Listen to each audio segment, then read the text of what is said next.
Ikinulong dahil sa krimeng hindi niya ginawa. Habang ang anak niya ay nag-aagaw buhay sa ospital, ang lalaking iniligtas niya mula sa kamatayan ay masayang nakikipag-toast sa mga demonyong nag-frame up sa kanya. Isa kang makasariling basurang mukhang pera, pandidirir ni Ricardo. Ngunit imbes na umiyak, pinunasan ni Eleonora ang dugong tumulo sa kanyang labi. Isang nakakapasong ngiti ang kumawala. Pagsisisihan mo ito, Monteverde. Makakabangon pa ba ang isang inang tinapakan ng mismong lalaking minahal niya? 1,000 piso? Bakit kita bibigyan ng pera? Ni hindi mo pa nga nababayaran ng utang mo para sa libing ng asawa mong walang kwenta. Ang mga salitang iyon, matalas at malamig na tila yelo, ay hindi ibinulong, kundi ipinukol sa kanya sa gitna ng isang silid na mas malaki pa sa 3 pinagsama-samang bahay sa kanilang eskinita. Nanunuot ang lamig ng makintab na sahig sa mga tuhod ni Eleonora. Ngunit mas nanunuot ang kahihiyan sa kaibuturan ng kanyang kaluluwa. Ang bigat ng katawan ni Doña Selmira Valderon ay inilipat sa paang nakatapak sa kanyang kamay at naramdaman ni Eleonora ang paggiling ng buto sa ilalim ng mamahaling sapatos na katad. Hindi siya umaray. Manhid na ang kanyang lalamunan sa libu-libong salitang hindi niya kayang isatinig. Ang tanging nagawa niya ay yumuko pa ng mas mababa hanggang sa halos mahalikan na niya ang sahig na amoy wax at panlalait. Diyos ko, hanggang kailan po ba ang parusang ito? Ang paglalakbay pauwi sa tondo ay isang mahabang paglalakad sa ilalim ng kahihiyan. Ang bawat hakbang niya sa putikan ay tila isang paalala ng kanyang abang kalagayan. Pagdating sa kanilang munting barong-barong, ang amoy ng estero at ng piniritong isda ng kapitbahay ang sumalubong sa kanya. Ngunit para kay Eleonora, iyon ang amoy ng isang tahanan. Isang bagay na hindi kayang bilhin ng lahat ng pera ni Doña Selmira. Tahimik niyang inilabas ang isang planggana ng mga puting damit na pag-aari ng isa pa niyang kliyente. Ang kanyang mga daliri, na may mga kalyo at maliliit na sugat, ay kumikirot sa tuwing sasayad sa matapang na sabon. Maingat niyang kinukusot ang bawat kuwelyo, bawat dulo ng manggas, na para bang sa paglilinis ng dumi ng iba ay mahuhugasan din niya ang sariling pagkatao. Sa bawat kusot, ang puting bula ay nagkakaroon ng bahagyang kulay rosas mula sa dugong muling sumisilid sa kanyang mga kamay. Mama? Isang mahinang tinig ang pumutol sa katahimikan. Nilingon niya si Adriel, ang kanyang 8 taong gulang na anak na nakaupo sa isang lumang papag. Nakahawak ang maliit na kamay nito sa dibdib at kahit pilit itong numing-iti, bakas sa manipis nitong mga labi ang hirap sa paghinga. Masakit na naman ba, anak? Malambing na tanong ni Eleonora habang pinupunasan ang mga kamay sa isang basahan. Umiling si Adriel, ngunit ang mabilis na pagkurap ng mga mata nito ay hindi maitatanging kasinungalingan. Hindi po, Mama. Okay lang po ako. Pagod lang po. Ngunit alam ng isang ina ang bawat pintig ng puso ng kanyang anak. Alam niyang nagsisinungaling si Adriel para hindi na siya mag-alala.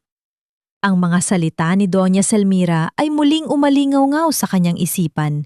Isang paalala ng 1,000 pisong hindi niya nakuha. Ang 1,000 piso na pambili sana ng gamot na magpapaluwag sa paghinga ng kanyang anghel. Ang desperasyon ay isang malakas na agos. Nang gabing iyon, habang ang langit ay nagbubuhos ng walang tigil na ulan, nagpasya si Eleonora. Isinuot niya ang isang lumang kapot, kinuha ang kanyang kariton at tahimik na lumabas. Ang kanyang patutunguhan ay ang likod ng isang pabrika, isang hindi opisyal na tambakan kung saan minsan ay may mga mapupulot siyang retasong bakal na maibebenta. Ang bawat patak ng ulan ay tila karayom sa kanyang balat. Ang hangin ay may dalang lamig na tumatagos hanggang sa buto. Ang mga gulong ng kanyang kariton ay lumilika ng malalim na marka sa maputik na lupa. Sa gitna ng mga naglalakihang bunton ng basura, sa ilalim ng panandaliang liwanag ng kidlat, isang bagay ang pumukaw sa kanyang pansin. Hindi ito bakal. Hindi ito plastic. Isa itong anyo ng tao. Dahan-dahan siyang lumapit. Ang puso niya ay tila may mga kabayong humahagibis sa loob ng kanyang dibdib. Isang lalaki. Nakasuot ito ng isang mamahaling suit na ngayon ay puno ng putik at punit. Ngunit ang pinakanaanging ibabaw ay ang maitim na mansa sa puting damit nito sa bandang dibdib at tiyan. Dugo. Ang mukha nito ay nakasubsob sa putikan at sa isang kamay nito ay kumikinang ang isang relong may gintong sa gisag. Napaatras si Eleonora. Takot. Iyon ang unang pumasok sa kanyang isip.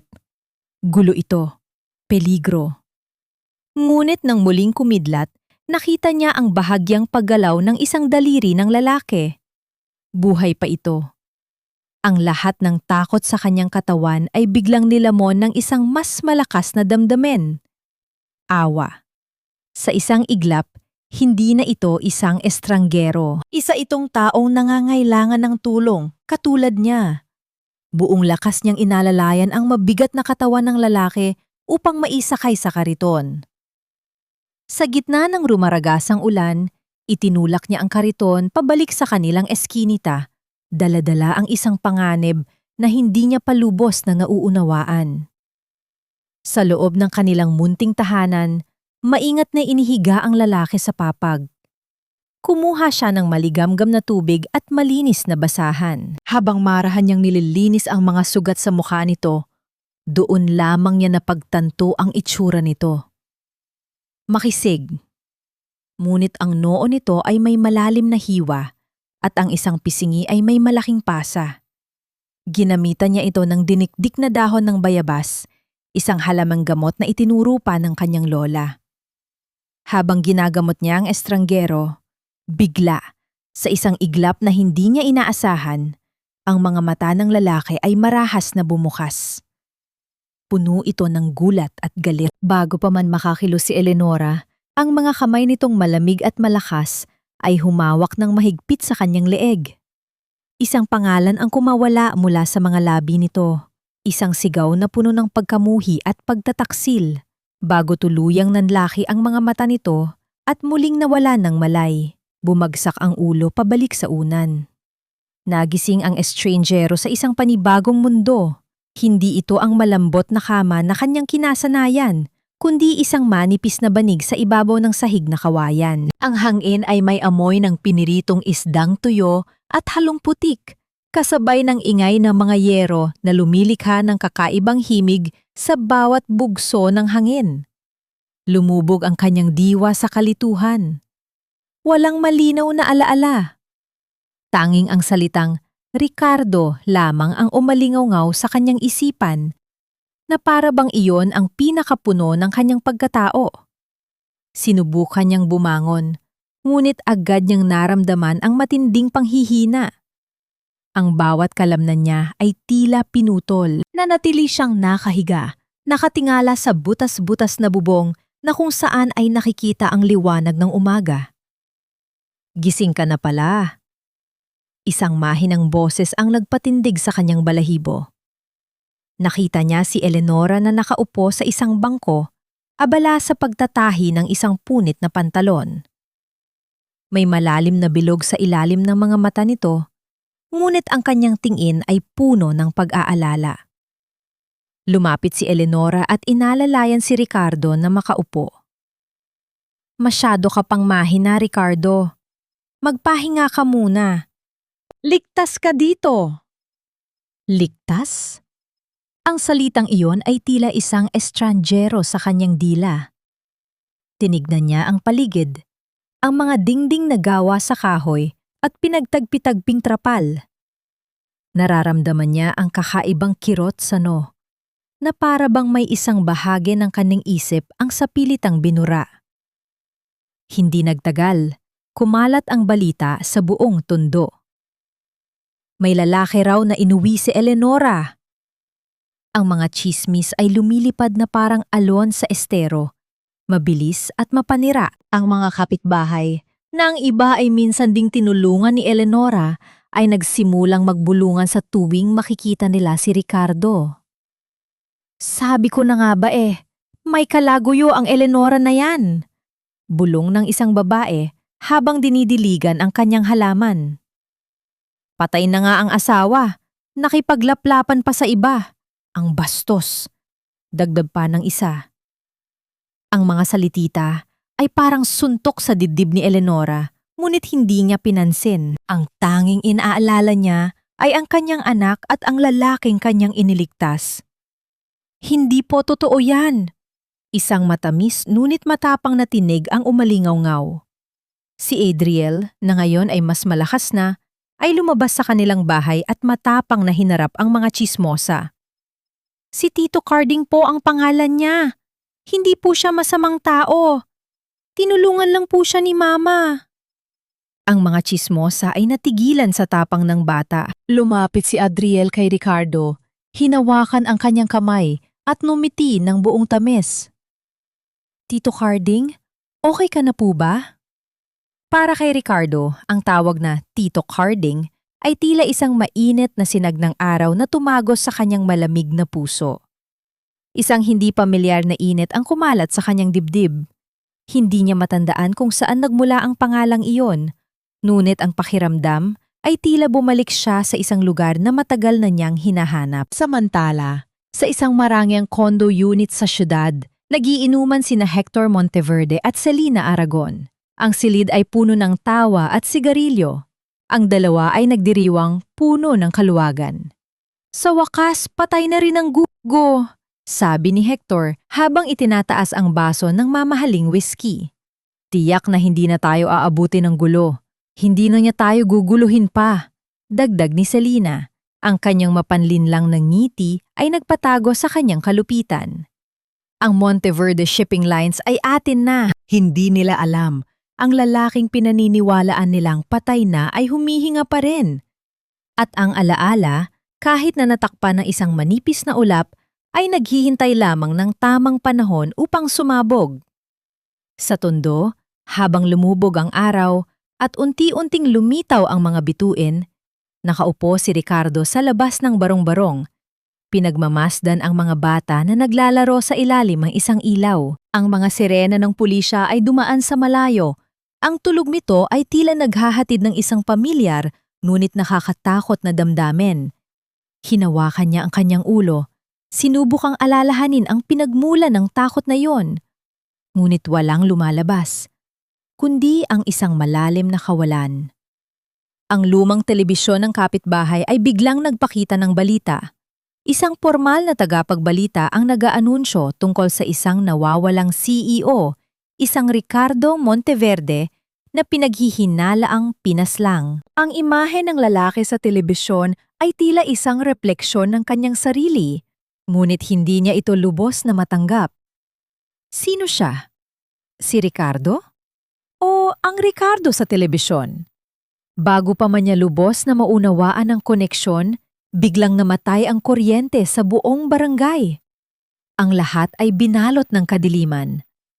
Lumipas ang ilang linggo sa ilalim ng bubong ni Eleonora at ang tundo ay nagsimulang maging isang kakaibang bahagi ng pagkatao ni Ricardo. Natuto siyang mag-igib ng tubig mula sa poso.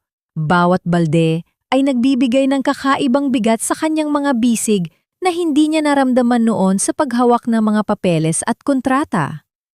Ang mga butas sa yero ng kanilang bubong, na tila mga luha ng kalangitan sa tuwing umuulan, ay kanyang kinumpuni gamit ang pinulot na trapal at pako.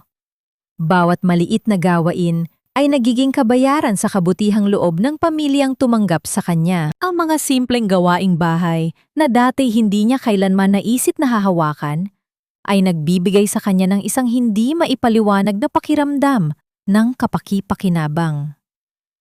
Isang hapon, habang naglalakad siya pabalik mula sa pagbibili ng yelo, nasaksihan niya ang isang eksena na nagpatigas sa kanyang panga. Isang matabang babae, kliyente ni Eleonora, ang galit na itinapon ang isang bag ng bagong labang damit sa mukha nito. Ang bobo mo! Bakit mali ang plansa mo?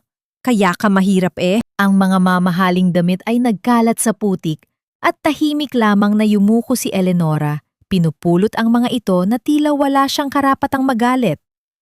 Ang tingin ng kawalang respeto sa mga mata ng kliyente ay nagbalik sa kanya ng isang pamilyar na damdamin.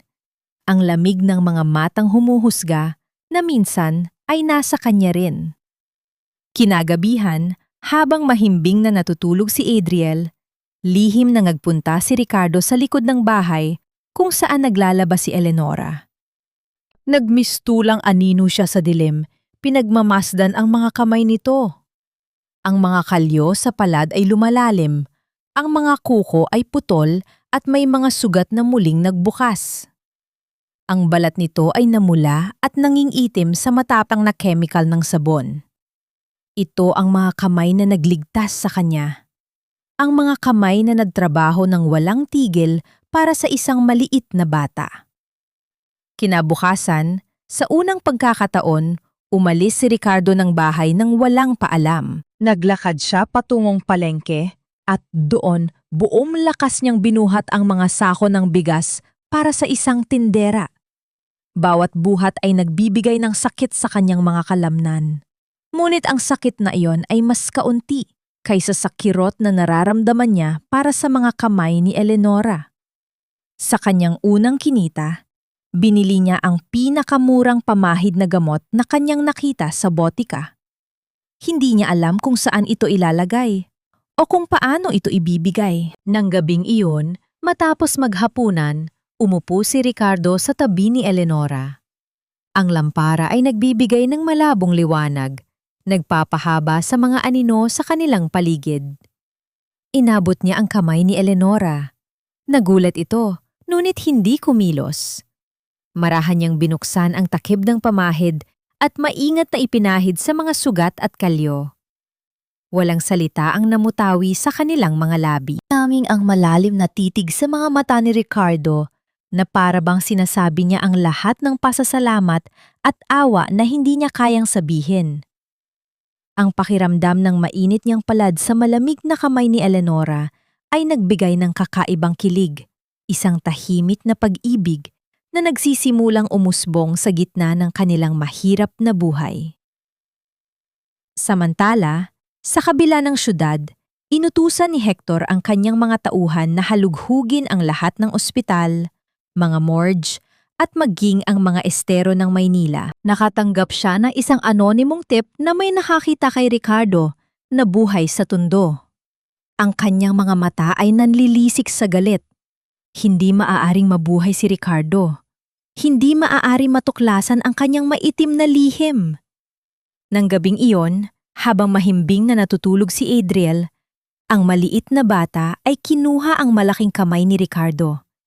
Inilagay niya ito sa kanyang noo, isang pagmamano na tanda ng respeto at pagmamahal. Isang maliit na ngiti ang sumilay sa mga labi ni Ricardo.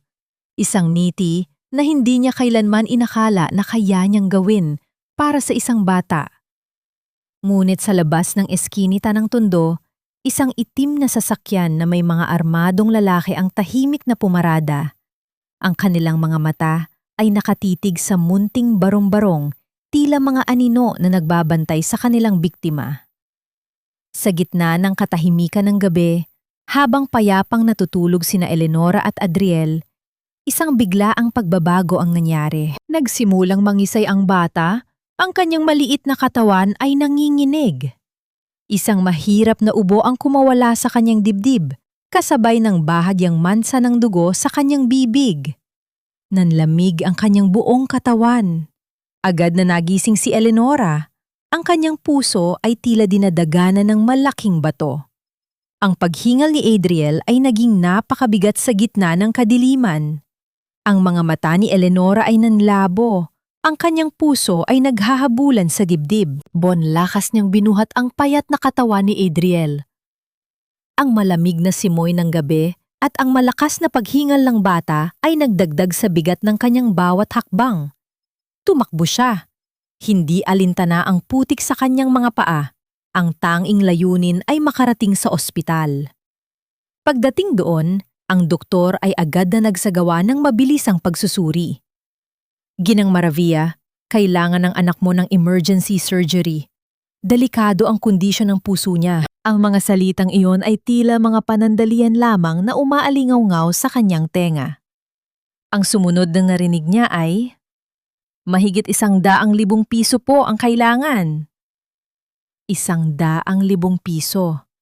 Ang halagang iyon ay tila isang bundok na hindi niya kailanman kayang akyatin.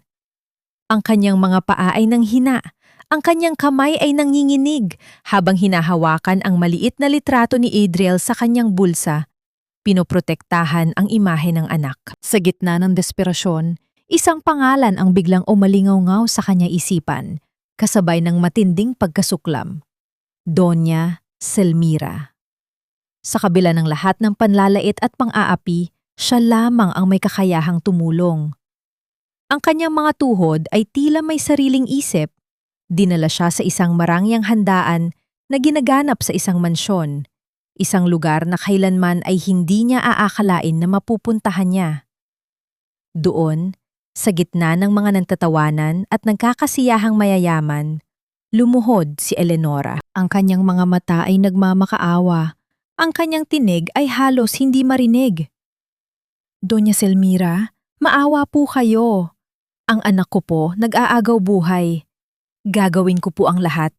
Magiging alipin niyo po ako habang buhay. Pakisuyo po. Tulungan niyo lang po ang anak ko." Imbes na awa, isang mapanlait na ngiti ang sumilay sa mga labi ni Doña Selmira. Kinuha nito ang isang baso ng mamahaling alak at marahas na ibinuhos sa ulo ni Eleonora. Ang malamig na likido ay dumaloy sa kanyang buhok hanggang sa kanyang mukha. Narinig niya ang tawanan ng mga bisita.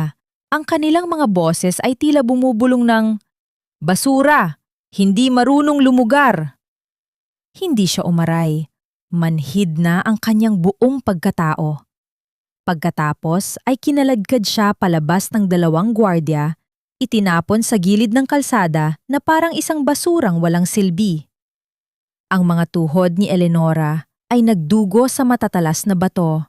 Ang kanyang puso ay puno ng kirot at kahihiyan. Samantala, sa kanilang munting barong-barong sa tondo, ang katahimikan ay biglang nilamon ng kaguluhan. 4 na armadong lalaki na may mga masasamang tingin ang pumasok. Sila ay mga tauhan ni Hector. Sinimulan nilang basagin ang mga mumunting gamit na pinaghirapan ni na Eleonora. Ang mga damit na pinaplansa, ang lumang mesa, at ang mga upuan ay pinagbabasag na tila wala silang halaga. Lumabas si Ricardo mula sa isang sulok ng bahay. Kahit wala siyang alaala, isang matinding galit ang biglang sumiklab sa kanyang dibdib. "Anong ginagawa niyo dito?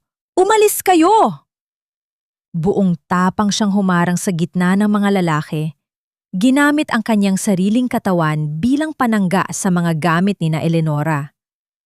Binugbog siya ng mga lalaki, ngunit hindi siya sumuko. Ang bawat suntok ay tinanggap niya. Ang bawat tadyak ay nagbibigay ng matinding sakit.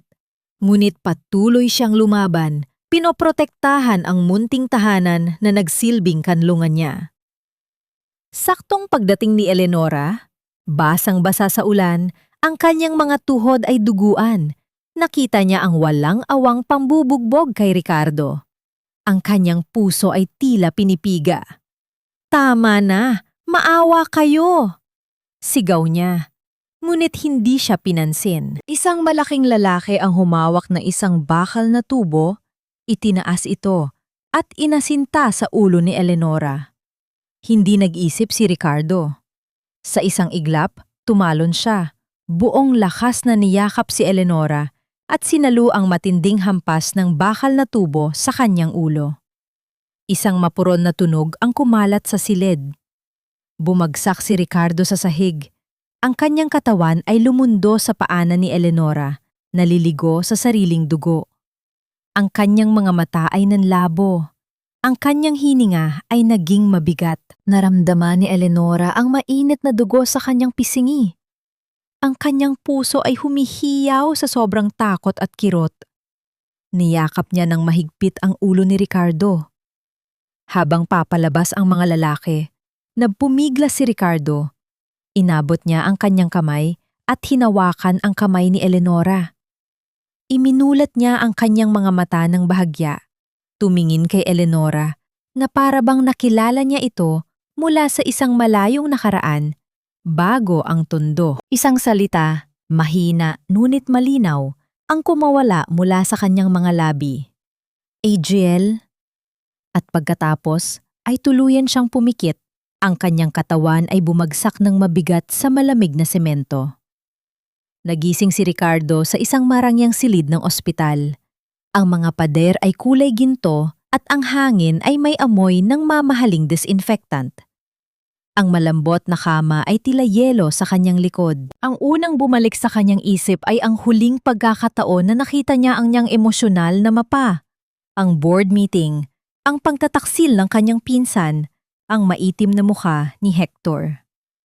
Ang lahat ng alaalang ito ay bumalik ng buo at malinaw, tila isang pelikulang muling ipinalabas sa kanyang isipan. Si Ricardelion Monteverde, ang bilyonaryong CEO, ay nagbalik. Ngunit kasabay ng pagbabalik ng kanyang nakaraan, tila may isang bahagi ng kanyang pagkatao ang binura. Ang lahat ng alaala sa tundo, ang amoy ng asin sa hangin, ang mga mukha ni na Eleonora at Adriel, ay tila isang panaginip na lumabo at tuluyang naglaho. Agad na lumapit sina Hector at Selina. Ang kanilang mga mukha ay puno ng peking pag-aalala. Umiiyak si Selina. Mahigpit na yumakap kay Ricardo. Kuya Ricardo, mabuti naman at gising ka na. Akala namin kung ano na ang nangyari sa'yo. Ang kanyang mga salita ay puno ng lason. Ang kanyang mga mata ay nanunuot sa bawat reaksyon ni Ricardo. Naalala ko na ang lahat. Malamig na sagot ni Ricardo. Ang kanyang tingin ay nakatuon sa isang malaking bintana, malayo sa mga peke nilang ngiti. Doon nagsimula ang laro ni na Hector at Selina. Maingat nilang tinanim ang kasinungalingan. Bawat salita ay tila isang punyal na unti-unting sumasaksak sa katotohanan. Kinidnap ka ng isang mukhang perang labandera mula sa tondo, kuya. Ikinulong ka raw sa isang maduming bahay. Hinihingan kami ng malaking ransom. Mabuti na lang at nahanap ka namin. Si Selina, anak ni Doña Selmira, ay nagkwento ng isang detalyadong kasinungalingan na tila totoo sa pandinig ni Ricardo. Ang isip ni Ricardo, na ngayon ay puno ng paghihigante, ay naniwala sa bawat salita. Sa labas ng ospital, basang-basa si Eleonora sa ulan, ang kanyang mga damit ay nakadikit sa kanyang katawan. Walang tigil siyang nagmamakaawa sa mga gwardya na payagan siyang makita si Ricardo, kahit isang silip lamang. Please po, kuya. Gusto ko lang po malaman kung okay siya. Ako po ang nagligtas sa kanya. Ngunit ang kanyang mga pakiusap ay walang bisa. Para siyang isang insekto na itinataboy. Hindi nagtagal, isang sasakyan ng pulis ang huminto sa harap ng ospital. Bumaba ang mga pulis at agad na pinusasan si Eleonora sa harap ng maraming tao. Eleonora Maravilla, arestado ka sa salang kidnapping at panghinikil.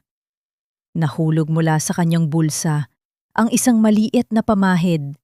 Ang pamahid na binili ni Ricardo para sa kanya. Ang puting tubo ay lumanding sa basang semento. Ang takip nito ay tumalsik at ang puting nilalaman ay kumalat sa putik. Isang sandali lamang yon, ngunit sapat upang mag-iwan ng mansa sa maruming kalsada. Nagsimulang umiyak si Eleonora. Hindi po ako kidnapper. Ang anak ko po nag-aagaw buhay. Kailangan ko pong balikan ang anak ko. Sigaw niya. Ngunit walang tumigil upang makinig. Hinawakan siya ng mga pulis at mabilis na isinakay sa sasakyan. Ang kanyang mga pakiusap ay natabunan ng malakas na ulan at ng mahinang bulungan ng mga taong nakamasid. Sa loob ng kanyang silid, narinig ni Ricardo ang kaguluhan sa labas. Sandaling kumirot ang kanyang dibdib. Isang damdaming hindi niya agad maipaliwanag. Lumapit siya sa bintana at sumilip. Sa ibaba, nakita niya ang isang babaeng may posa sa kamay Inaakay papunta sa sasakyan ng pulis. Ang kanyang mga mata ay nagtagpo sa mga mata ni Eleonora. Puno ng luha, puno ng desperasyon. Kumunot ang noo ni Ricardo. Isang pakiramdam ng familiarity ang tila sumagi sa kanyang isipan. Ngunit mabilis itong nilamon ng lason ng mga salita ni na Hector at Selina. Sa halip na awa, isang malamig na pandidirir at pagkasuklam ang unti-unting bumalot sa kanyang muka. Isang babaeng basura mula sa tundo. Isang kidnapper. Kung ganoon, nararapat lamang sa kanya ang parusa. Walang bakas ng pagdududa ang naglaro sa kanyang mga mata. Ikinulong si Eleonora sa madilim at malamig na selda. Ang amoy ng kalawang at luma na semento ay lumubog sa kanyang baga. Ang mga rehas ay malamig sa kanyang mga kamay. Habang nakakapit sa bakal, sumisigaw siyang nagmamakaawa sa mga pulis na payagan siyang tumawag sa ospital. Ang kanyang pakiramdam bilang isang ina ay nagsasabing unti-unting bumibigay ang puso ng kanyang anak. Ang amoy ng luma at matalim na disinfectant sa interrogation room ay tila gumagapang sa kanyang ilong. Nakaupo si Eleonora sa isang matigas na bangko. Ang kanyang mga mata ay nanlabo. Puno ng luha, ngunit walang kakayahang umiyak pa. Walang tigil ang kanyang pagdarasal. Ang tanging nasa isip ay ang kanyang anak na si Adriel. Ang mga salita ng nurse sa ospital ay paulit-ulit na umalingaw-ngaw sa kanyang isipan. Isang sumpa na unti-unting pumapatay sa kanyang pag-asa. Biglang bumukas ang pinto. Pumasok si Ricardo, ngunit hindi na ito ang Ricardo na kanyang inaruga sa tundo. Ang kanyang mga mata ay malamig, walang bakas ng pagmamahal o pag-aalala. Ang kanyang tingin ay tumagos kay Eleonora na para bang isa lamang siyang basurang nakakadiri. Nakasuot siya ng isang mamahaling suit, ang kanyang tindig ay tuwid at puno ng kapangyarihan. Ito ang Ricardo Monteverde, ang bilyonaryong CEO at hindi na ang Tito Carding na kanyang nakilala. Sinubukan ni Eleonora na magpaliwanag. Ang kanyang boses ay nanginghinig. Ricardo, hindi po totoo ang sinasabi nila. Wala po akong ginawang masama. Kailangan lang po ako ng anak ko. Ngunit pinutol siya ni Ricardo. Ang kanyang boses ay matalim at puno ng galit. Bawat salita ay tila isang matulis na balaraw na sumasaksak sa puso ni Eleonora. Magkano ba ang halaga mo? Sabihin mo para matapos na ang dramang ito. Sa tingin mo ba? Maniniwala ako sa mga sinungaling na tulad mo? Nagpakababa ka pa. Ginamit mo pa ang anak mo para lang makahingi ng pera. Ang kanyang mga salita ay puno ng kasinungalingan.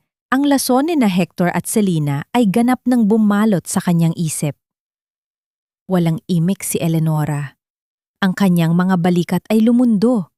Ang kanyang pag-asa ay tila unti-unting namamatay.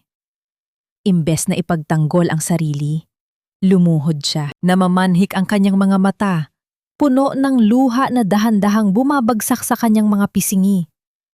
Wala na siyang nagawa, kundi magmakaawa para sa kapakanan ng kanyang anak. Please po, Ricardo. Hindi po ako ang mahalaga. Ang anak ko po, siya lang ang dahilan ng buhay ko. Nakikiusap po ako. Tulungan ninyo siya. Gagawin ko po ang kahit ano. Handa po akong manatili dito at harapin ang lahat. Basta, mailigtas lamang si Adriel. Ngunit sa halip na maantig, lalo lamang sumikip ang mukha ni Ricardo. Ang kanyang tingin ay malamig at puno ng paghamak. Inakala niya na isa lamang itong desperadong palabas, isang taktika upang makakuha ng awa at pera. Sa tingin mo ba, bibigyan kita ng kahit isang sentimo? Hindi ko alam kung anong pinagdadaanan mo, pero wag mong idadamay ang pangalan ko sa mga kagaguhan mo. Ipinagdiinan niya ang bawat salita, tinitiyak na ang sakit ay manunuot sa bawat butil ng pagkatao ni Eleonora. Inilagay niya ang isang business card ng kanyang abogado sa mesa. Ang puting papel ay tila isang insulto sa gitna ng kanyang kahirapan. Kung may reklamo ka, siya ang kausapin mo. At tumalikod siya ng walang lingon-lingon. Ang matatag niyang mga yabag ay lumayo, bawat hakbang ay tila isang martilyo na tumatama sa puso ni Eleonora, hanggang sa ang kanyang anino ay tuluyang naglaho sa pintuan. Naiiwan si Eleonora sa sahig. Wasak na wasak. Ang kanyang puso ay puno ng kirot at sakit. Ang kanyang kamay ay nanginghinig habang marahan niyang pinupulot ang business card. Hindi para tumawag, kundi para lamang hawakan ang isang bagay na huling hinawakan ni Ricardo. Ngunit sa huli, ang pagdadamdam ay mas nanaig. Ang business card ay nagusot sa kanyang nanginghinig na kamao, isang simbolo ng isang pag-ibig na naglaho at isang pag-asa na natunaw. Pagkatapos ng ilang oras, isang police officer ang pumasok. Ginang Maravilla, may tawag para sa iyo mula sa pampublikong ospital. Bonj, lakas na tumayo si Eleonora. Ang kanyang mga kamay ay nanginginig sa takot at pag-asa.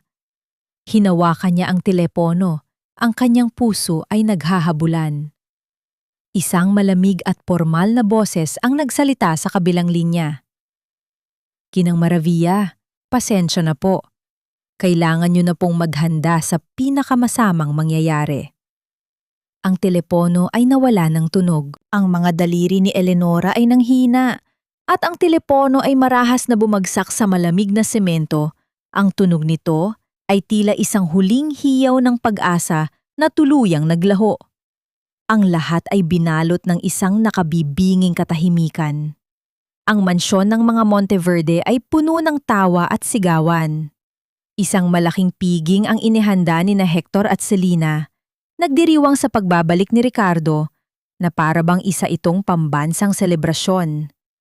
Ang bawat sulok ay kumikinang sa ilaw at mamahaling dekorasyon. Ang hangin ay may amoy ng mga prutas at inumin, isang matamis na amoy na dapat ay nagbibigay ng kagalakan. Ngunit kay Ricardo, ito ay nadudulot lamang ng pagkabalisa. Ang kanyang mata ay hinahanap ang isang bagay na hindi niya matukoy. Hindi siya mapakali. Bawat pantawa, bawat pagbate ay tila isang ingay na nakakabingi. Paulit-ulit na bumabalik sa kanyang isipan ang imahe ni Eleonora na nakaluhod sa presinto. Ang kanyang mga mata ay puno ng luha at pagmamakaawa. Ang mga salitang, "Magkano ba ang halaga mo?" ay tila isang tinig na umuukit sa kanyang kaluluwa. Nagpilit siyang ngumiti, makipag-usap, ngunit ang kanyang isipan ay lumilipad sa isang madilim na selda. Nang magkaroon ng pagkakataon, umakyat si Ricardo sa kanyang silid. Ang malaking kwarto ay tahimik, ang bawat gamit ay pamilyar. Ngunit isang bagay ang pumukaw sa kanyang pansin. Ang luma at punit niyang suit na suot niya noong siya'y natagpuan. Nakapatong ito sa isang upuan, tila isang mumunting paalala ng isang nakalimutang bahagi ng kanyang buhay. Nilapitan niya ito. May kakaibang amoy ito. Hindi amoy ng mamahaling pabango o amoy ng kanyang mansyon. Ito ay amoy ng murang sabon, amoy ng araw, amoy ng pawis, at amoy ng sariwang lupa. Hindi ito amoy ng basura. Marahan niyang kinuha ang suit, dinampian niya ang bulsa at doon niya nakapa ang isang maliit at gusot na papel. Inilabas niya ito at maingat na binuklat. Isa itong drawing ng isang bata, gawa sa Crayola. Isang malaking stick figure na lalaki, isang babae, at isang maliit na bata. Magkakahawak kamay sa ilalim ng isang bilog na tila araw. Sa ibaba nito, may nakasulat na mga letra. Bahagyang burado, ngunit nababasa pa rin. Pamilya, Adriel. Ang salitang Adriel ay tila isang susi na nagbukas ng isang nakasarang pinto sa kanyang isipan. Isang matinding kirot ang biglang kumalat sa kanyang ulo. Tila may isang bagay na pilit na gustong bumalik, ngunit hindi niya lubos na maunawaan. Ang mga bahagi ng kanyang alaala ay tila mga basag na salamin, pilit na pinagdudugtong. Kinabukasan nagpaalam si Ricardo na pupunta sa opisina. Ngunit imbes na doon magtungo, lihim siyang nagmaneho patungo sa tondo. Nagsuot siya ng isang simpleng t-shirt at pantalon at naglagay ng sombrero upang hindi siya makilala. Ang bawat kanto na kanyang dinaanan ay tila pamilyar. ngunit hindi niya matukoy kung saan. Mula sa malayo, nakita niya ang isang grupo ng mga tao, mga kapitbahay ni Eleonora. Nagtitipon sila sa labas ng isang maliit na kapilya at bawat isa ay naglalagay ng barya sa isang supot. Narinig niya ang kanilang usapan. Ang kanilang mga boses ay puno ng pag-aalala. Para kay Adriel yan, Mare. Para gumaling na siya. Kawawa naman ang bata. Oo nga eh. Sana naman ay makalaya na si Eleonora. Ang bait-bait ng babaeng yan. Hindi kayang gumawa ng masama. Ang mga salitang yon ay tila mga palaso na tumagos sa kanyang puso. Bawat isa ay nagtanim ng isang butil ng pagdududa sa lahat ng kasinungalingan na sinabi ni na Hector at Selena. Ang pagtitig ni Ricardo sa kanyang malinis at makinis na mga kamay ay biglang nagpabalik sa kanya ng isang alaala. Ang mga kamay na puno ng kalyo at sugat, ang kamay na kanyang pinahid ng pamahid. Hindi niya matukoy kung kanino iyon. Ngunit ang pakiramdam ng mainit na balat ay mananatili sa kanyang diwa. Hindi niya matukoy kung sino ang may-ari ng mga kamay na iyon. Ngunit ang sakit na nadama niya para doon ay totoo. Isang matandang babae na nagtitinda ng sari-saring paninda ang biglang tumingin sa kanya. Nagulantang ito, ang mga mata ay nanlaki. Tito? Tito Carding? Ngunit bago pa man makakilos si Ricardo, isang itim na sasakyan, pamilyar sa kanya, ang biglang lumiko sa kanto. Agad na tumakbo ang matandang babae, tila takot na takot sa sasakyan. Nagtago si Ricardo sa likod ng isang poste, pinagmamasdan ang itim na sasakyan na dahan-dahang lumalayo. Lihim na tinawagan ni Ricardo si Attorney Santiago Velasco, ang pinagkakatiwalaang abogado ng kanyang ama, isang lalaking kilala niya sa kanyang matapat na serbisyo. Santiago, nagsalita siya. Ang kanyang boses ay mahina, puno ng matinding pag-aalala. Kailangan kong malaman ang lahat tungkol sa isang babaeng naggangalang Eleonora Maravilla. Huwag mong ipapaalam kahit kanino, lalo na kay Hector. Kailangan ko ang lahat ng impormasyon, Santiago. Ang lahat. Ang opisina ni Attorney Santiago Velasco ay tahimik. Ang bawat libro sa estante ay tila may dalang kwento. Nakaupo si Ricardo sa harap ng abogado. Ang kanyang mga mata ay nanunuot sa bawat salitang lumalabas sa bibig ni Santiago. Ang bawat impormasyon ay tila isang butil ng buhangin na unti-unting gumuguho sa pader na kasinungalingan na binuo ni na Hector at Selena. Ipinakita ni Attorney Velasco ang resulta ng kanyang investigasyon. Ang malinis na record ni Eleonora, isang gawaing pangkawang-gawa sa kanyang komunidad. Ang testimonya ng mga doktor tungkol sa sakit ni Adriel. Ang mga resibo ng gamot na binibili ni Eleonora. Ang lahat ng ito ay sumisigaw ng katotohanan. Pagkatapos, ipinakita niya ang CCTV footage mula sa ospital. Ang eksena kung saan kinaladkad si Eleonora palabas habang nagmamakaawa. Ang kanyang mukha ay puno ng sakit at desperasyon. Isang pakiramdam ng paninikip sa dibdib ang naramdaman ni Ricardo. Ngunit ang pinakamatinding dagok ay ang sumunod na ipinakita ni Attorney Velasco. Isang CCTV footage mula sa isang sari-sari store sa Tondo. Napanood ni Ricardo ang kanyang sarili, hindi bilang isang bilyonaryo, kundi bilang si Tito Carding. Nakita niya ang kanyang sarili na masayang nakikipaglaro kay AGL. Ang kanyang mga mata ay puno ng kagalakan. Nakita niya ang kanyang sarili na bumubuhat ng sako ng bigas. Ang kanyang mga bisig ay puno ng pawis. At pagkatapos, ang eksena na nagwasak sa kanyang pagkatao. Ang eksena kung saan buong tapang siyang humarang sa mga goons ni Hector. Ginamit ang sariling katawan upang protektahan si Eleonora at ang matinding hampas ng bakal na tubo sa kanyang ulo. Ang lahat ng alaala sa Tondo ay tila isang rumaragasang alon na bumalik sa kanya. Ang amoy ng lugaw na niluto ni Eleonora, ang init ng kamay nito sa kanyang mga sugat, ang malambing na pagtawag ni Adriel ng Tito Carding. Ang bawat piraso ng alaala ay nagdudugtong, Bumubuo ng isang buong larawan ng pagmamahal at sakripisyo. Para siyang sinaksak ng libu-libong kutsilyo. Ang bawat tusok ay nagbibigay ng matinding kirot at pagsisisi. Kuya Ricardo, okay ka lang po ba?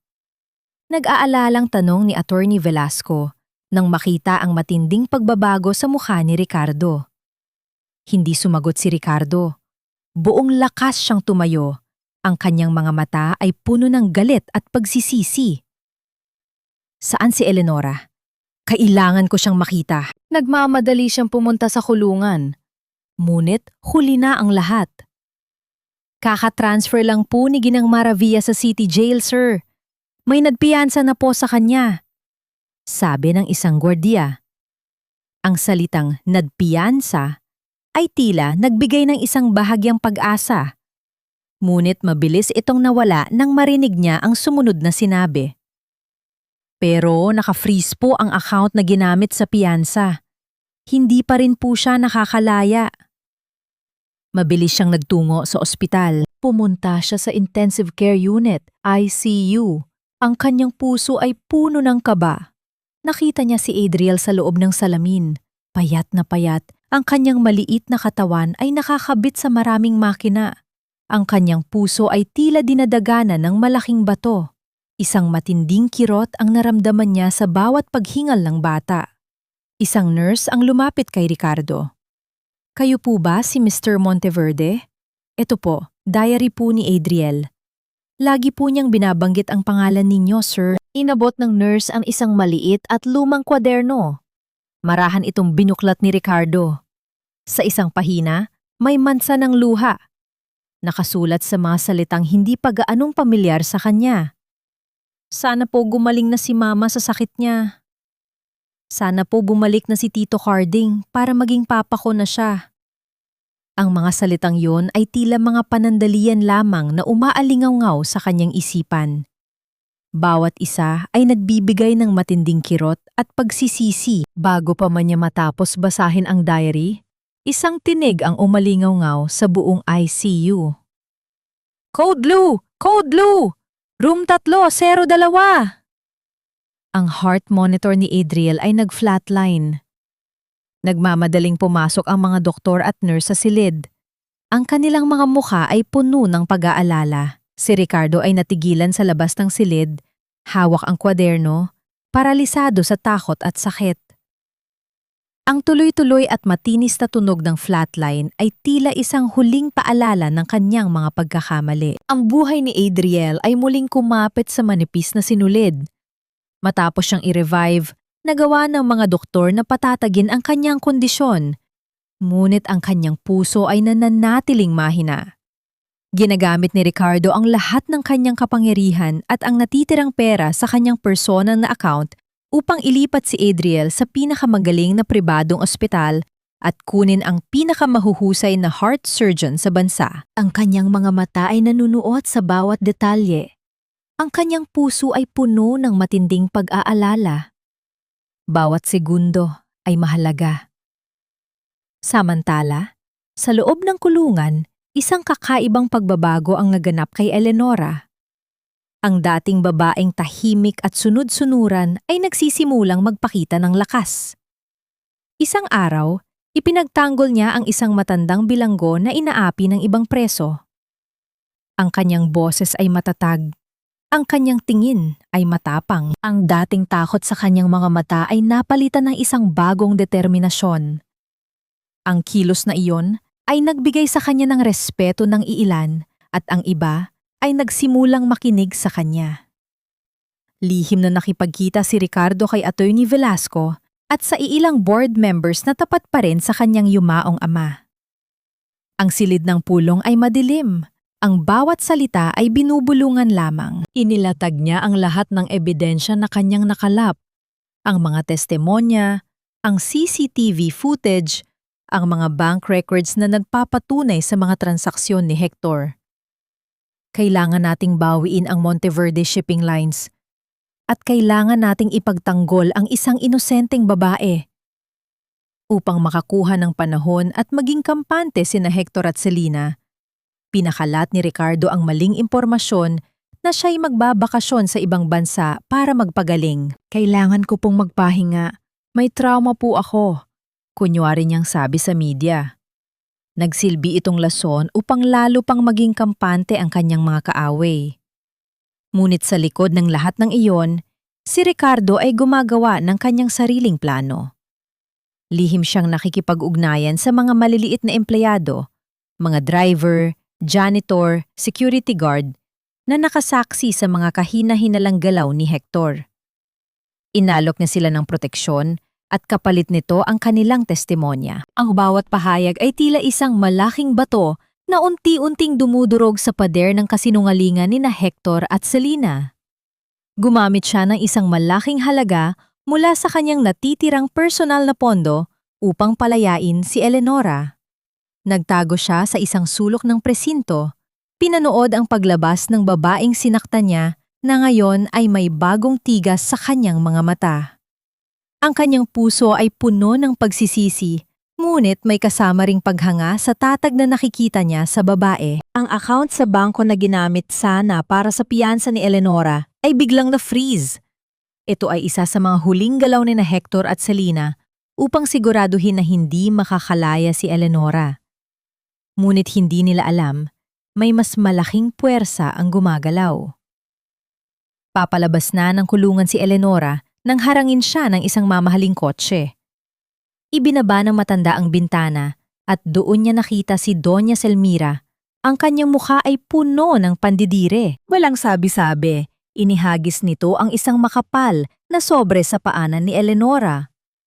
Ang mga perang papel ay nagkalat sa maruming kalsada. Pera para sa anak mong mamamatay na. Lumayo ka na sa pamilya namin, basura. Wag na wag ka nang magpapakita pa sa amin. Ang mga salitang iyon ay tila mga panandalian lamang na umaalingaw-ngaw sa kanyang isipan. Hindi pinulot ni Eleonora ang pera. Tinitigan niya lamang si Doña Selmira. Ang kanyang mga mata ay puno ng galit, ngunit walang takot. Sa unang pagkakataon, hindi siya yumuko. Ang board meeting room ng Monteverde Shipping Lines ay puno ng mga ehekutibo. Ang kanilang mga mukha ay puno ng tensyon at pag-asa. Nakaupo si Hector sa gitna ng mesa. Ang kanyang ngiti ay puno ng kapalaluan. Sa kanyang tabi ay si Selena. Ang kanyang mga mata ay nanunuot sa bawat isa, tila nagbabantay. May hawak si Hector ng mga dokumento.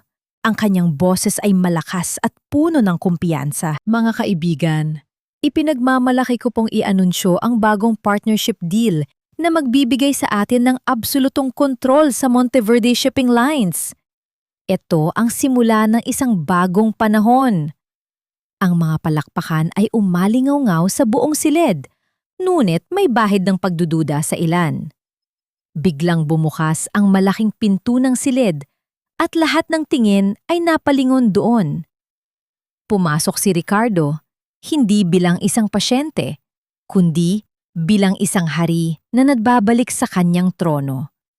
Kasama niya si attorney Santiago Velasco at ang ilang matatandang board members na tapat pa rin sa kanyang ama. Ang kanyang tindig ay tuwid, ang kanyang mga mata ay matalim, at ang kanyang mukha ay puno ng matinding determinasyon. Ang kanyang presence ay nagbigay ng isang malaking ripple sa buong silid na tila isang bato na ibinato sa isang tahimik na lawa. Ang gulat at takot ay agad na gumuhit sa mukha ni na Hector at Selena. Ang kanilang mga ngiti ay unti-unting nawala, napalitan ng panginginig. Kuya Ricardo? Halos hindi makapaniwalang tanong ni Hector. Long time no see, Hector? Malamig na sagot ni Ricardo. Ang kanyang boses ay malakas at puno ng otoridad na umalingaw-ngaw sa buong silid. Hindi nagtagal, ipinakita ni Ricardo sa malaking screen ang isang video compilation. Ang CCTV footage ng pag-atake sa kanya, ang mga testimonya ng mga goons na nahuli na, at ang audio recording ng pakikipag-usap ni Hector sa kanila na nagpaplanong patayin siya. Bawat ebidensya ay tila isang malaking pako na unti-unting dumudurong sa pagkatao ni Hector. Ang kanyang mukha ay namutla, ang kanyang mga kamay ay nanginginig. Ngunit hindi pa tapos si Ricardo. Ang huling ebidensya ay isang video mula sa isang janitor. Ipinakita sa screen si Selena, lihim na naglalagay ng lason sa kape ni Ricardo ilang buwan na ang nakalipas. Ang kanyang ngiti ay mapanlinlang. Ang kanyang mga mata ay puno ng kasamaan. Ang lahat ay nakakita sa kanyang tunay na mukha. Hindi nagtagal, pumasok ang mga pulis. Lumapit sila kina Hector at Selena. Hector Monteverde, Selena Aragon, arestado po kayo sa salang attempted murder at fraud. Nagwala si Selena, sumisigaw at nanunuro. Hindi! Hindi totoo yan! Siya ang sinungaling! Ako ang biktima! Ngunit walang nakinig.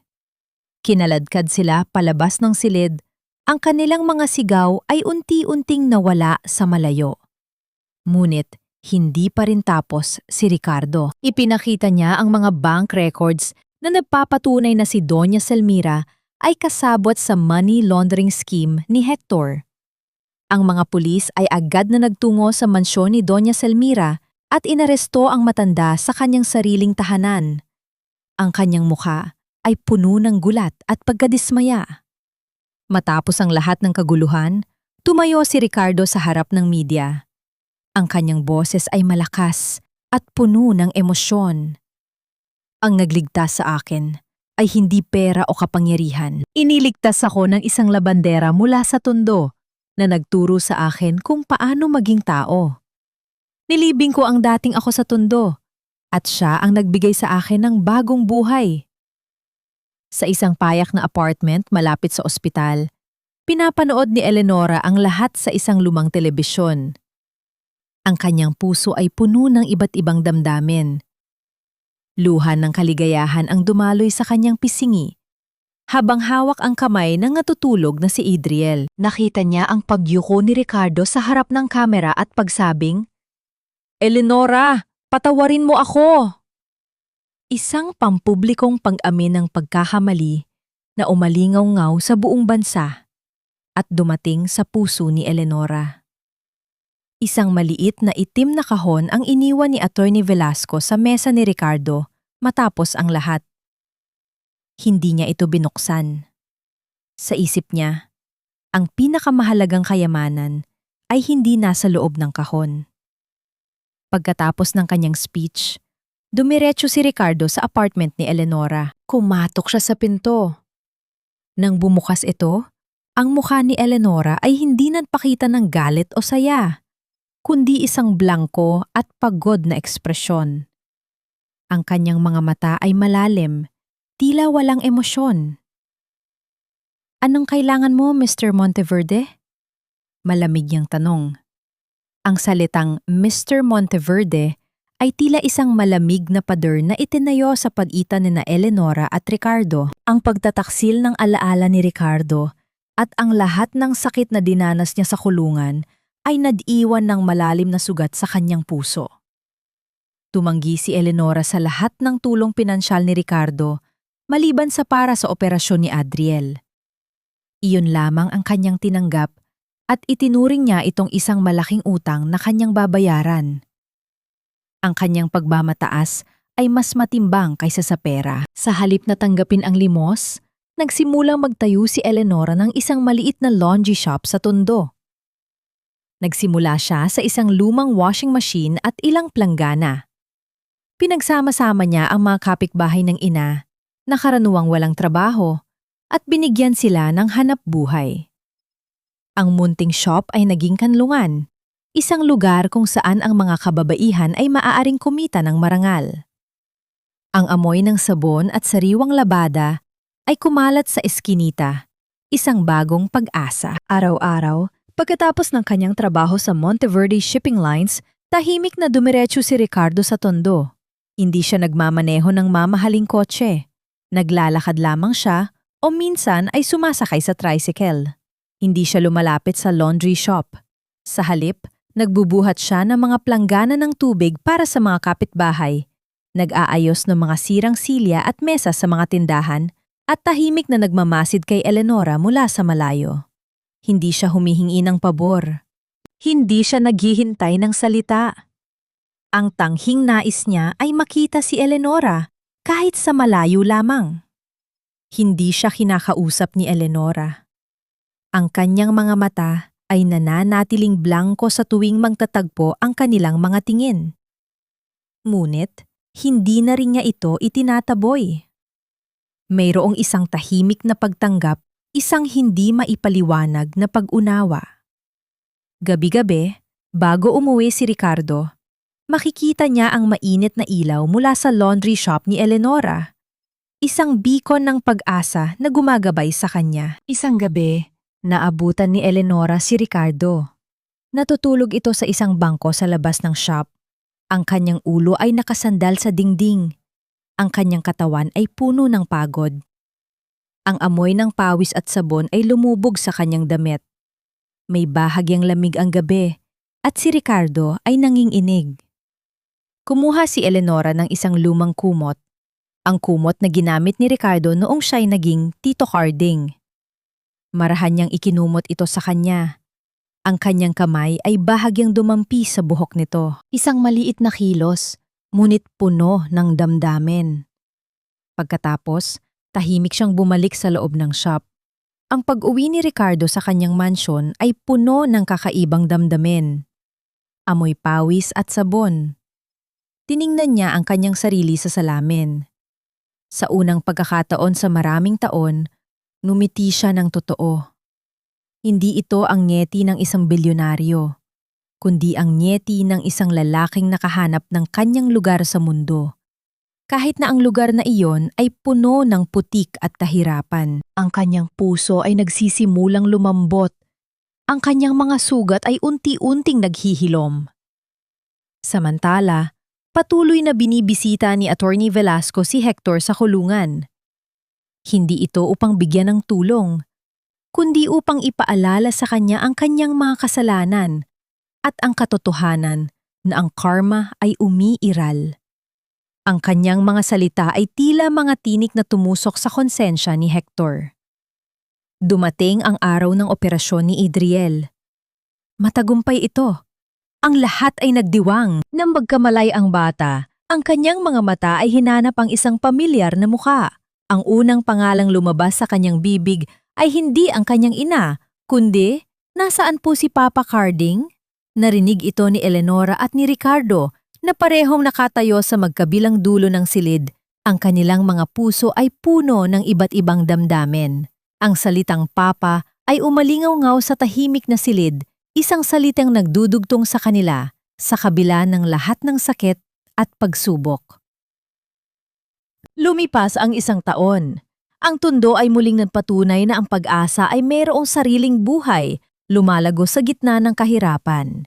Si Adriel, na minsang halos mawala ng buhay, ay isa ng malusog at masiglang bata, puno ng buhay. Ang kanyang mga mata ay kumikinang sa tuwing nakikita niya ang papalubog na araw. Ang kanyang puso ay gumaling at kasama nito ang mga sugat ng kanyang ina. Ang maliit na laundry shop ni Eleonora ay isa ng malaking kooperatiba. Mula sa iisang lumang washing machine, ngayon ay mayroon na silang 4 na bago na pinapatakbo ng mga ina sa tundo. Ang bawat isa ay may hanap buhay. Ang kanilang mga kamay ay abala sa paglalaba, ngunit ang kanilang mga labi ay puno ng tawanan at kwentuhan. Ang amoy ng sabon at sariwang labada ay naging amoy ng dignidad at pag-asa. Si Eleonora, na minsang yumuko sa mga panlalait, ngayon ay nakatayo ng tuwid, isang inspirasyon sa kanyang komunidad. Formal na itinatag ni Ricardo ang Monteverde Foundation. Hindi ito isang simpleng charity. Ito ay isang institusyon na nagbibigay ng legal at medical assistance sa mga naapi, sa mga walang boses, at sa mga hindi kayang lumaban para sa kanilang karapatan. Ang inspirasyon ng kwento ni Eleonora ay nagtulak sa kanya upang gamitin ang kanyang kayamanan at kapangyarihan sa isang mas makabuluhang paraan. Ang dating bilyonaryong walang pakialam sa mundo, ngayon ay isang lalaking may puso para sa mga nangangailangan. Sa isang munting salusalo para sa kaarawan ni Adriel sa Tondo, ang eskinita ay puno ng tawanan at pagdiriwang. Hindi ito marangyang piging, kundi isang masayang salusalo na mga magkakapitbahay. Ang kanilang mga mukha ay puno ng kagalakan. Dumating si Ricardo, hindi sakay ng kanyang mamahaling kotse, kundi lula ng isang tricycle. May dalang isang malaking cake na may kandila. Naglakad siya, numingiti, at kinakamayan ang bawat isa. Ang kanyang mga mata ay puno ng pagmamahal. Sa harap ng kanilang mga kaibigan at kapitbahay, muling lumuhod si Ricardo. Ngunit hindi ito para humingi ng tawad, kundi para magtanong. Ang kanyang mga mata ay nakatuon kay Eleonora, na ngayon ay puno ng luha ng kaligayahan. Eleonora Isabel Maravilla, nagsalita siya. Ang kanyang boses ay malakas at puno ng emosyon. Papayagan mo ba akong maging bahagi ng buhay ninyo ni Adriel? Hindi bilang isang bilyonaryo, kundi bilang si Carding na nagmamahal sa'yo. Mumiti si Eleonora, isang ngiting matagal nang hindi nakikita. Isang ngiting nagdala ng liwanag sa buong tondo. Sa gitna ng hiyawan ng mga tao, tumango siya habang patuloy na dumadaloy ang mga luha ng kaligayahan sa kanyang pisngi. Ang mga tao ay nagpalakpakan. Ang kanilang mga boses ay nagbibigay ng pagbate at pag-asa. Inabot ni Ricardo ang kamay ni Eleonora. Marahan niyang inilapit ang kanyang labi sa noo nito, isang halik na puno ng respeto at pagmamahal. Pagkatapos, marahan niyang hinalikan ang mga kamay nitong may kalyo pa rin, na para bang iyon ang pinakamahalagang yaman sa mundo. Ang papalubog na araw sa ibabaw ng mga bubong ng tundo ay nagbigay ng isang kulay ginto sa kanilang mga mukha. Isang pamilya, isang bagong simula. Ang tunog ng tawanan at pag-asa ay umalingaw-ngaw sa buong eskinita. Lumipas ang mga taon, ang mga pahina ng kanilang kwento ay patuloy na binubuklat ng panahon. Ang mga Monteverde at Maravilla ay naging isang pangalan, isang simbolo ng pag-asa at pagmamahal. Si Adriel, na minsang halos mawala ng buhay, ay tumayo sa entablado. Ang kanyang mukha ay kumikinang sa ilaw habang tinatanggap ang kanyang diploma bilang valedictorian sa elementarya. Ang kanyang mga mata ay nagtagpo sa kanyang mga magulang, sina Eleonora at Ricardo, na nakaupo sa madla. Ang kanilang mga puso ay puno ng pagmamalaki at kaligayahan. Ang Monteverde Maravilla Foundation ay hindi lamang isang pambansang institusyon, kundi isang international na organisasyon na nagpapalaganap ng katarungan at pag-asa sa buong mundo.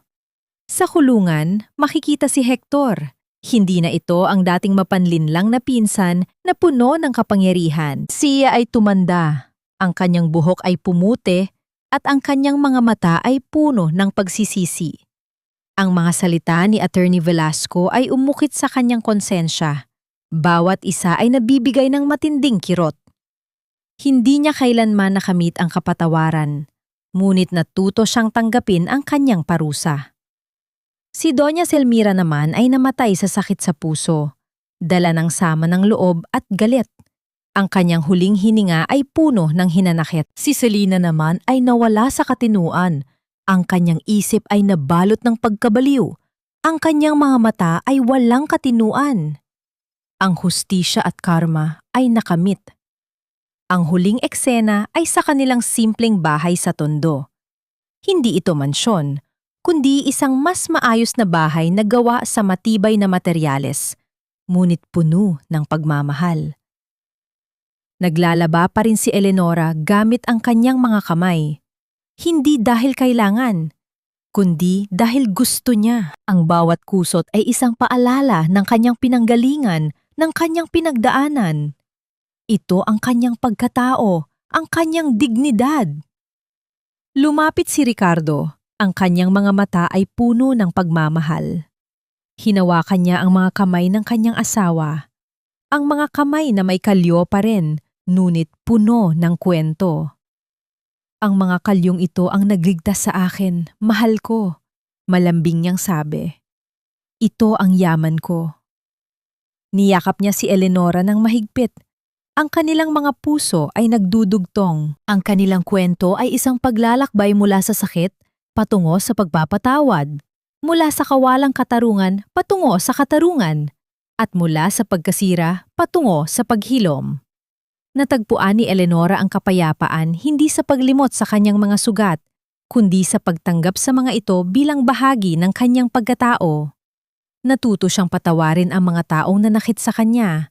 Ngunit higit sa lahat, natuto siyang patawarin ang kanyang sarili sa pag-iisip na siya'y walang halaga. Nahanap ni Ricardo ang tunay na kaligayahan, hindi sa yaman o kapangyarihan, kundi sa pagmamahal, kabutihan, at sa pagiging isang Tito Carding para kay Adriel at isang asawa para kay Eleonora. Ang aral na kanilang iniwan ay simple. Ang tunay na halaga ng isang tao ay hindi nasusukat sa kanyang kayamanan, kundi sa kanyang kakayahang magmahal, magpatawad, at magpakita ng kabutihan kahit sa pinakamadilim na sandali ng buhay.